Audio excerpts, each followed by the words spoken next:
नमस्कार, आप देख रहे हैं एचएनएन न्यूज, जुनून सच दिखाने का। मैं हूं आपके साथ उन्नति भटनागर। बुलेटिन की शुरुआत करेंगे बड़ी खबर के साथ, जहां यूपी में बिजली उपभोक्ताओं के लिए योगी सरकार ने बड़ा और राहत भरा फैसला किया है। अब तक प्रीपेड स्मार्ट मीटर से जुड़ी जो परेशानियां सामने आ रही थी, उन्हें देखते हुए सरकार ने व्यवस्था में बदलाव किया है। अब सभी प्रीपेड स्मार्ट मीटर पोस्टपेड की तरह काम करेंगे, यानी अब उपभोक्ताओं को हर महीने बिल मिलेगा और उसे जमा करने के लिए 15 दिन का समय भी दिया जाएगा। सरकार का फैसला सीधे तौर पर आम लोगों को राहत देने वाला है। पिछले कुछ समय से कई उपभोक्ता शिकायत कर रहे थे कि प्रीपेड मीटर में बैलेंस खत्म होते ही बिजली कट जाती है, जिससे अचानक परेशानी खड़ी हो जाती है। अब इस नई व्यवस्था से ऐसी दिक्कतों से काफी हद तक छुटकारा मिलेगा। ऊर्जा मंत्री ए.के. शर्मा ने बताया कि यह फैसला उपभोक्ताओं की सुविधा को ध्यान में रखते हुए लिया गया है। उन्होंने कहा कि अब बिलिंग सिस्टम पहले जैसा आसान होगा और लोगों को समय पर बिल की जानकारी भी मिलती रहेगी। नई व्यवस्था के तहत हर महीने की पहली तारीख से आखिरी तारीख तक बिजली की खपत का हिसाब तैयार किया जाएगा। इसके बाद हर उपभोक्ता को 10 तारीख तक उसका बिल भेज दिया जाएगा। यह बिल एसएमएस और व्हाट्सएप के जरिए सीधे मोबाइल पर मिलेगा। इससे लोगों में कहीं जाने की जरूरत नहीं पड़ेगी और समय पर जानकारी मिल जाएगी।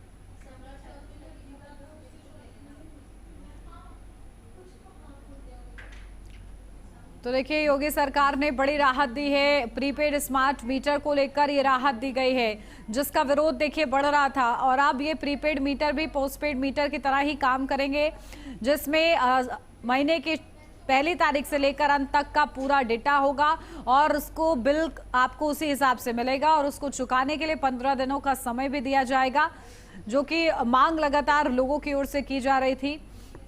और देखिए, इस प्रीपेड मीटर को लेकर जिस तरीके से नाराजगी और समस्याएं उत्पन्न हो रही थी, इसको ध्यान में रखते हुए सरकार की ओर से ये बड़ा और राहतमय फैसला लिया गया है, जिससे जनता को सीधे राहत मिलती हुई, जहां प्रीपेड मीटर जो है वो भी अब पोस्टपेड मीटर की तरह ही काम करेंगे। बिल जमा करने के लिए 15 दिन का समय दिया जाएगा और जो आपका पूरा बिल अभी बकाया है 30 अप्रैल तक, उसको जमा करने के लिए 10 किश्तें भी देखिए यहां पर निर्धारित की गई हैं।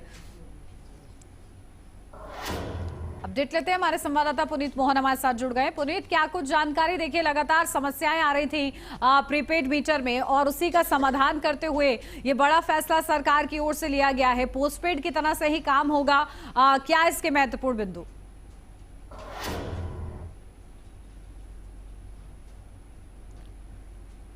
पुनीत, अनम्यूट कीजिएगा अपनी ऑडियो।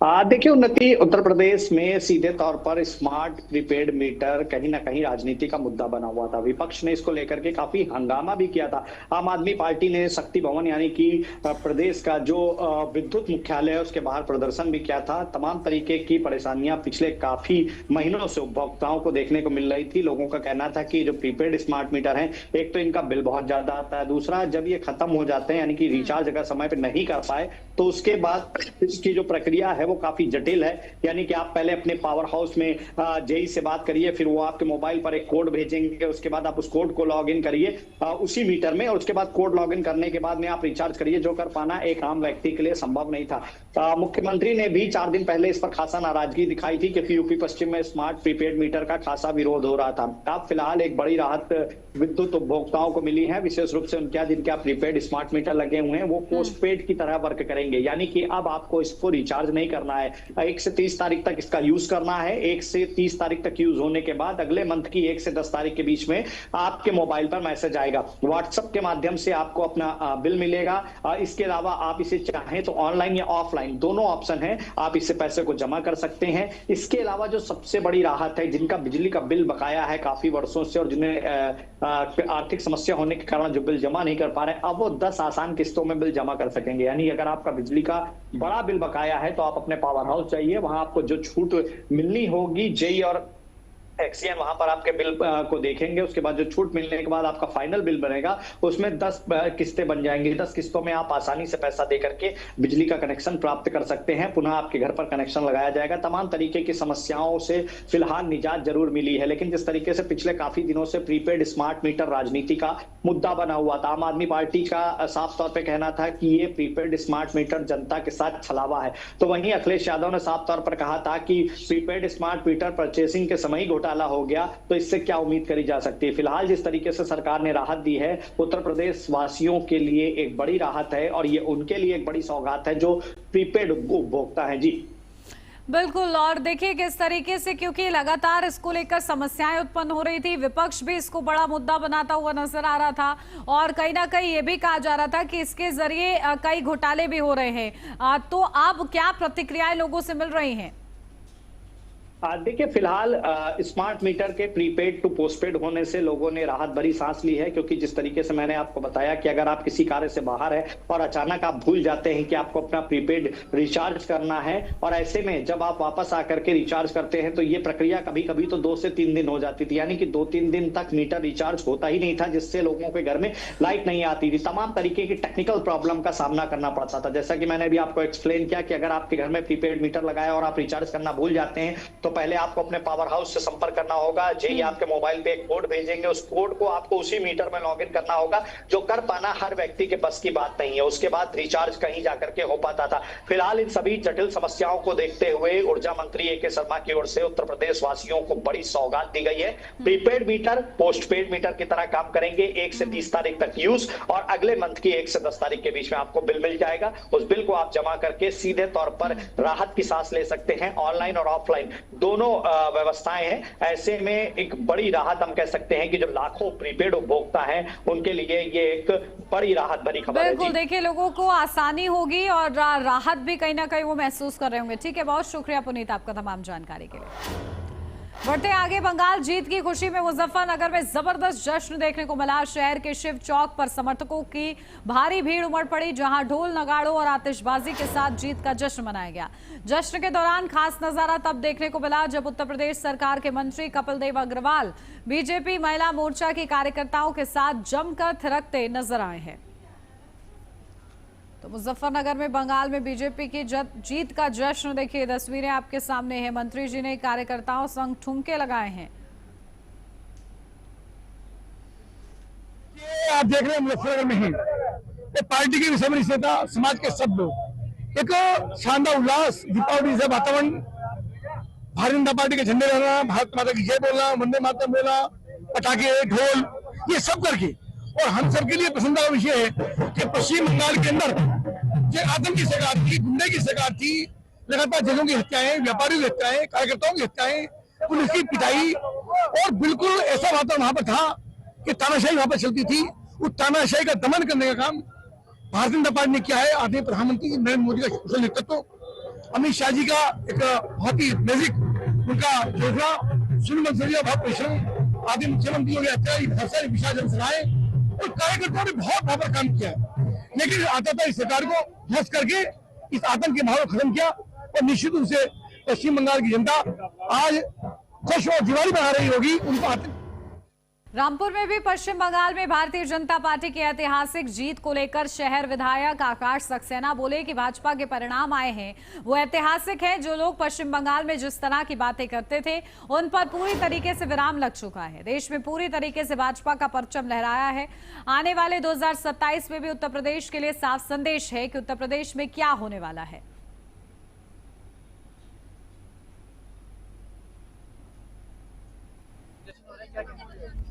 आज जिस तरीके से पश्चिम बंगाल का जो परिणाम देश के सामने आया वो अपने आप में ऐतिहासिक है, और ये ऐतिहासिक परिणाम 2027 के जो आने वाले चुनावों के लिए उत्तर प्रदेश के लिए बहुत महत्वपूर्ण था।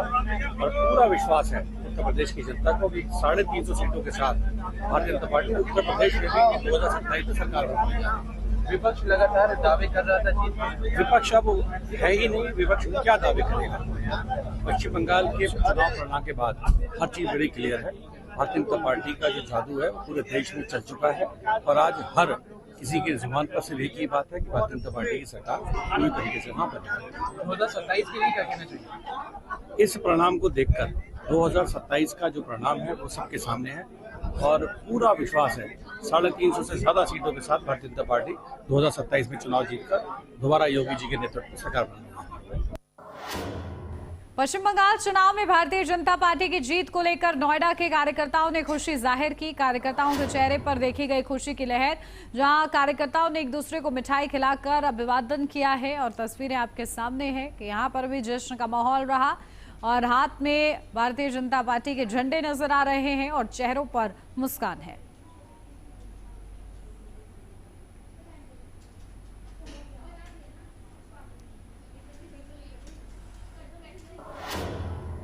यहाँ रुक छोटे से ब्रेक के लिए, जल्द हाजिर होते हैं।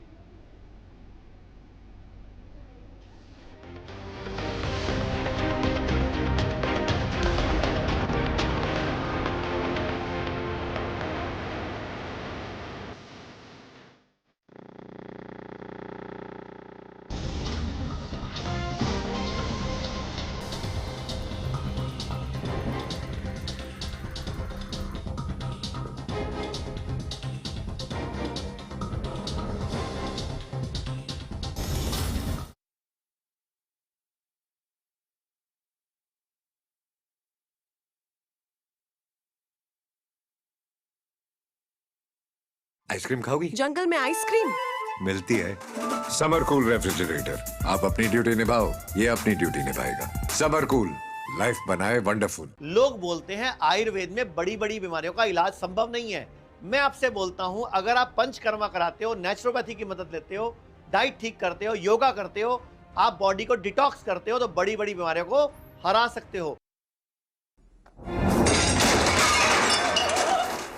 फर्श की टाइल्स को चेंज करो, बड़ी स्लिपरी हैं। थर्मोकूल वॉशिंग मशीन। थर्मोकूल, इंडिया का नया अंदाज। यशस्वी प्रधानमंत्री श्री नरेंद्र मोदी जी के मार्गदर्शन एवं माननीय मुख्यमंत्री योगी आदित्यनाथ जी के सतत प्रयासों का सुखद परिणाम है विगत 9 वर्षों में उत्तर प्रदेश का नव निर्माण। आज प्रदेश में सशक्त मातृशक्ति, समृद्ध अन्नदाता, सपनों को साकार कर रहे युवा निखरते प्रदेश का प्रतीक बन गए हैं।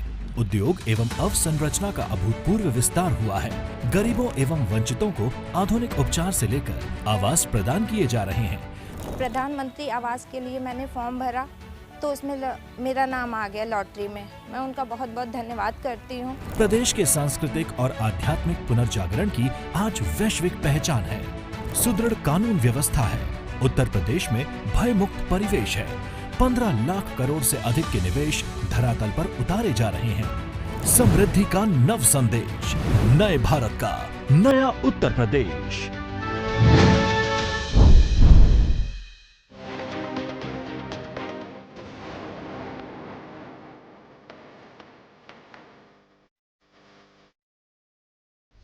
ब्रेक के बाद स्वागत है आपका। बढ़ते हैं आगे। यूपी के कौशाम्बी में उस वक्त सनसनी फैल गई जब संदीपन घाट थाना क्षेत्र में सुबह सुबह टहलने निकले आलमचंद्र गांव के पूर्व प्रधान पर बाइक सवार बदमाशों ने ताबड़तोड़ फायरिंग कर दी। गोली लगने से गंभीर रूप से घायल पूर्व प्रधान को प्रयागराज रेफर किया गया, जहां हालत नाजुक बनी हुई है। जानकारी के मुताबिक पूर्व प्रधान मनोज कुमार रोज की तरह सुबह टहलने के लिए घर से निकले थे। घर से कुछ ही दूरी पर पहुंचे थे कि तभी बाइक सवार अज्ञात हमलावरों ने उन पर ताबड़तोड़ फायरिंग शुरू कर दी। नजदीक से गोली लगने से मनोज कुमार लहूलुहान होकर गिर पड़े। वारदात को अंजाम देकर बदमाश मौके से फरार हो गए। गोली की आवाज सुनकर दौड़े ग्रामीणों ने तत्काल पुलिस को सूचना दी। मौके पर पहुंची पुलिस ने एम्बुलेंस की मदद से घायल को अस्पताल भिजवाया। डॉक्टरों ने हालत नाजुक बताई है। घटना के बाद पुलिस मामले की जांच में जुट गई है और आरोपियों की तलाश कर रही है। वहीं दिन दहाड़े हुई इस वारदात से क्षेत्र में दहशत का माहौल है। ग्रामीणों में आक्रोश है। आज सुबह थाना क्षेत्र संदीपन घाट के ग्राम जो आलमचंद है, यहाँ से पुलिस को एक सूचना प्राप्त हुई थी कि गांव के रहने वाले मनोज कुमार जो हैं, ये सुबह अपने घर से टहलने के लिए निकले थे और इनको जो है अज्ञात बदमाशों द्वारा गोली मारी गई है। इसको तत्काल जो है वो पुलिस फोर्स के द्वारा और इनके परिजनों के द्वारा अस्पताल पहुंचाया गया। अभी इनका SRN जो है प्रयागराज में, यहाँ पे इनका इलाज चल रहा है और इनके परिजन इनके साथ हैं। अभी ये इनका ऑपरेशन चल रहा है और इसके अतिरिक्त यहाँ पे मौके पे स्पॉट विजिट किया गया है। फील्ड की टीम को भी बुला के और यहाँ से मौके से साक्ष्य संकलित किए गए हैं। इसमें मेरे द्वारा 3 टीमों का गठन किया गया है जो आसपास के आने वाले CCTV मार्ग को चेक करेंगे और इसके अतिरिक्त जो है वो यहाँ पे जो मौजूद गाँव के जो लोग हैं, बाकी अन्य जो लोग हैं, इनसे भी बातचीत। यूपी के जालौन में बड़ा सड़क हादसा हुआ जिसमें 6 लोगों की मौके पर ही मौत हो गई। बताया जा रहा है कि तेज रफ्तार टवेरा कार पीछे से ट्रक में जा घुसी। हादसे में 6 लोगों की मौके पर ही मौत हो गई। वहीं 2 लोग गंभीर रूप से घायल बताए जा रहे हैं। पूरी घटना जालौन के कालपी कोतवाली क्षेत्र की है। घटना के बाद राहगीरों और पुलिस की मदद से कार से घायलों को बाहर निकाला गया। घायलों को इलाज के लिए सीएचसी अस्पताल में भर्ती कराया गया। मृतकों की संख्या बढ़ने की संभावना जताई जा रही है। जानकारी के मुताबिक टवेरा गाड़ी कानपुर की ओर से झांसी की तरफ जा रही थी। इस दौरान गाड़ी में 10 लोग सवार थे। कालपी थाना क्षेत्र में NH 27 पर एक टवेरा गाड़ी जिसमें कुल 10 आदमी सवार थे। ये सारे लोग रहने वाले ललितपुर जनपद के हैं। ये कानपुर साइड से अपने जनपद को जा रहे हैं। अनियंत्रित होकर गाड़ी प्रथम दृष्टया प्रतीत हो रहा है कि किसी ट्रक में घुसी हुई है और इस दुर्घटना में कुल 6 आदमी की मृत्यु हो चुकी है। 4 आदमियों का इलाज मेडिकल कॉलेज में चल रहा है। जिलाधिकारी महोदय द्वारा और मेरे द्वारा घटनास्थल का निरीक्षण किया गया। CSC मेडिकल कॉलेज जहां पर उपचार चल रहा था वहां से घायलों को उचित इलाज के लिए मेडिकल कॉलेज रेफर करवाया गया। घायलों का यहाँ पे इलाज चल रहा है। 4 घायल। यूपी में राज्य स्तरीय विकसित भारत युवा संसद 2026 के तहत विधानसभा में आयोजित तीसरे दिन के सत्र में जहां 50 युवा वक्ताओं ने अपने विचारों से राष्ट्र चिंतन को नई दिशा दी। वहीं उन्नाव जनपद के उगू नगर के युवा प्रतिभागी ऋषि वैभव मिश्र ने अपने प्रभावशाली वक्तव्य से पूरे सदन का ध्यान आकर्षित किया। केंद्रीय बजट 2026 विकसित भारत 2047 की ओर युवाओं के मार्ग को सुदृढ़ बनाना विषय पर बोलते हुए ऋषि वैभव मिश्र ने रोजगार सृजन, ग्रामीण विकास, शिक्षा की गुणवत्ता और युवा नेतृत्व की भूमिका पर अपने विचार सामने रखे। इस दौरान उनके वक्तव्य में जमीनी समझ के साथ राष्ट्रीय दृष्टिकोण और वैश्विक सोच का संतुलित समन्वय स्पष्ट रूप से दिखाई दिया। उन्होंने विशेष रूप से इस बात पर जोर दिया कि विकसित भारत का सपना तभी साकार होगा जब गांव को आत्मनिर्भर बनाकर युवाओं को स्थानीय स्तर पर अवसर उपलब्ध कराए जाएं। उगू नगर जैसे छोटे क्षेत्र में से निकलकर विधानसभा के मंच पर अपनी पहचान बनाने वाले ऋषि वैभव मिश्र ने न केवल उन्नाव का बांध बढ़ाया बल्कि युवाओं के लिए प्रेरणा का स्रोत भी बने। आज जब गांव की पगडंडियों से ऊपर उठ करके गांव का गरीब जवान देश की विधानसभा में पहुंचता है तो हमें यह समझ लेना चाहिए कि विकसित भारत 2047 का लक्ष्य सिर्फ परिकल्पित ही नहीं बल्कि परिष्कृत हो रहा है। और इसी बदलते भारत की जीवंत अभिव्यक्ति बनकर मैं ऋषि वैभव कलम क्रांति की पावन धरा उन्नाव का प्रतिनिधित्व करते हुए अपने गांव उगू की सौंधी मिट्टी से भारत के ऐश्वर्य को महकाने आया हूं। मान्यवर, आत्मनिर्भर भारत वो रथ है जिसकी मंजिल विकसित भारत है और उस रथ के सारथी हम युवा हैं। भारत के कर्तव्य भवन में पेश किया गया यह केंद्रीय बजट युवा शक्ति को केंद्र में रखकर 3 कर्तव्यों की बात करता है: आर्थिक विकास, क्षमता का विकास और सबका साथ। रायबरेली से एक बार फिर सड़क सुरक्षा पर गंभीर सवाल खड़े करने वाली दर्दनाक घटना सामने आई है। नवनिर्मित गंगा एक्सप्रेसवे पर तेज रफ्तार का कहर देखने को मिला। एक पिकअप वाहन और ट्रैक्टर के बीच आमने सामने हुई जोरदार टक्कर ने पूरे इलाके को दहला दिया। प्रत्यक्षदर्शियों के अनुसार दोनों वाहन काफी तेज गति से चल रहे थे। इसी दौरान अचानक नियंत्रण बिगड़ने से यह भीषण हादसा हो गया। टक्कर इतनी जबरदस्त थी कि पिकअप वाहन के परखच्चे उड़ गए। इस दुर्घटना में एक व्यक्ति की मौके पर ही दर्दनाक मौत हो गई जबकि 3 अन्य लोग गंभीर रूप से घायल हो गए। घटना की जानकारी मिलते ही स्थानीय पुलिस और राहत दल मौके पर पहुंचे। शुरुआती जांच में तेज रफ्तार और लापरवाही को हादसे की मुख्य वजह माना जा रहा है।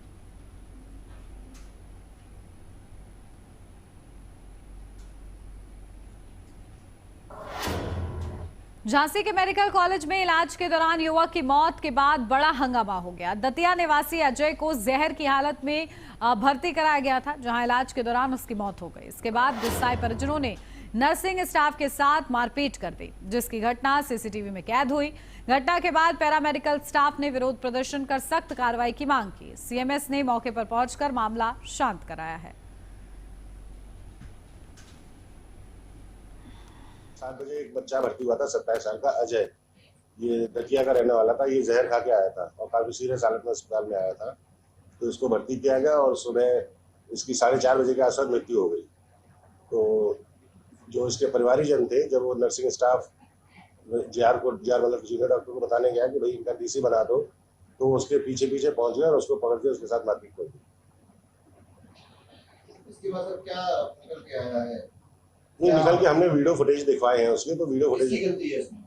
नहीं, वो परिजनों की ही गलती है। वो दरअसल उस टाइम वो क्योंकि बच्चा छोटी उम्र का था तो विचलित हो गए और उन्हें लगा होगा कि भाई कुछ भी उनके मन में जो भी आया हो। पीलीभीत पुलिस ने करोड़पति चपरासी इल्हाम शमसी मामले में बड़ी कार्रवाई करते हुए 7 आरोपियों को गिरफ्तार कर जेल भेज दिया है। आरोपी चपरासी बीसलपुर के एक इंटर कॉलेज में तैनात था और जुगाड़ से जिला विद्यालय निरीक्षक कार्यालय में अटैचमेंट लेकर वित्तीय कामों में शामिल हो गया था। जांच में 53 बैंक खाते सामने आए हैं, जिनमें 8 साल में 8.15 करोड़ रुपए ट्रांसफर हुए थे। पुलिस ने 5.50 करोड़ रुपए की राशि फ्रीज कर दी है। मामले की जांच अभी जारी है और कुछ अधिकारियों पर भी कार्रवाई की संभावना जताई जा रही है। देखिए, दिनांक 13 फरवरी को जिला विद्यालय निरीक्षक द्वारा प्राप्त एक तहरीर पर एक मुकदमा थाना कोतवाली पर पंजीकृत किया गया था, जिसमें डीआईओएस ऑफिस में तैनात एक चतुर्थ श्रेणी कर्मचारी इल्हाम शमसी द्वारा सरकारी धनराशि का षड्यंत्रपूर्ण तरीके से गबन किया गया था। उसी विवेचना के क्रम को जारी रखते हुए आज दिनांक 1 मई को 7 अभियुक्ताओं को गिरफ्तार किया गया है। ये 7 अभियुक्ताएं जो हमारे मुख्य आरोपी हैं, उनके रिश्तेदारी में उनके परिवारजन हैं और इनके अकाउंट में कुल 8 करोड़ 15 लाख की धनराशि गबन करके ट्रांसफर की गई थी। इसमें से हमने 5 करोड़ से ऊपर की धनराशि को फ्रीज करा दिया है और आगे भी विवेचना सख्त रूप से जारी रहेगी और इस पूरे प्रकरण में जितने भी लोग सम्मिलित हैं सबकी गहन पूछताछ की जाएगी और उनके विरुद्ध कठोर कार्रवाई की जाएगी। फिलहाल इन 7 अभियुक्ताओं को गिरफ्तार कर जेल भेजा जा रहा है, रिमांड लिया गया और इनको जेल भेजा जा रहा है। देखिए, दिनांक 13। और इस बीच आपको सीधा लिए चलते गोरखपुर सीएम योगी आदित्यनाथ का खास दौरा, सीधी तस्वीरें वहीं से। स्वागत, वंदन एवं अभिनंदन। मंच पर माननीय राज्य मंत्री बेसिक शिक्षा उत्तर प्रदेश श्री संदीप सिंह जी का हार्दिक स्वागत एवं अभिनंदन। माननीय सांसद महोदय एवं मंचासीन समस्त माननीय विधायकगण एवं समस्त सम्मानित जनप्रतिनिधिगण का आज के इस कार्यक्रम में स्वागत एवं अभिनंदन। सर्वप्रथम अतिथि देवो भव की संकल्पना से आज के इस कार्यक्रम का शुभारंभ अतिथि देवो भव से करने हेतु हम विनम्र अनुरोध करते हैं माननीय बेसिक शिक्षा मंत्री महोदय से कि माननीय महोदय आप अपने कर कमलों से मंच पर आसीन माननीय मुख्यमंत्री महोदय को स्नेहिल भेंट के साथ मर्यादा पुरुषोत्तम राम की या तालियों के साथ अभिवादन आदरणीय, अभिवादन बारंबार, स्नेह सिक्त कण कण बने, आदर सहित प्रणाम और साथ ही यह रुद्राक्ष का पौधा स्नेहिल भेंट की आपके वरद हस्त के संरक्षण में यह पुष्पित एवं पल्वित होगा। स्वागत की इस श्रृंखला में हम विनम्र अनुरोध करते हैं आदरणीय अपर मुख्य सचिव महोदय से कि आदरणीय महोदय आप अपने कर कमलों से मंच पर आसीन माननीय मंत्री बेसिक शिक्षा श्री संदीप सिंह जी का स्वागत और अभिनंदन आज के इस कार्यक्रम में समस्त सम्मानित शिक्षक बंधुओं की ओर से, साथ ही यह रुद्राक्ष का भेंट माननीय मंत्री महोदय को।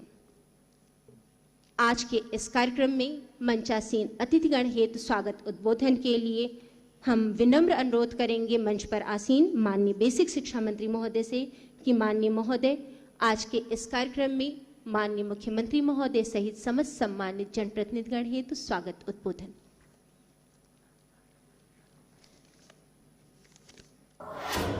तो देखिए, शिक्षा मित्रों को सम्मानित करने का ये पूरा विशेष कार्यक्रम जिसमें सीएम योगी आदित्यनाथ भी मौजूद हैं। और इसी के साथ इस बुलेटिन में बस इतना ही। खबरों का सिलसिला आगे भी जारी रहेगा। आप देखते रहिए एचएनएन न्यूज़, जुनून सच दिखाने का।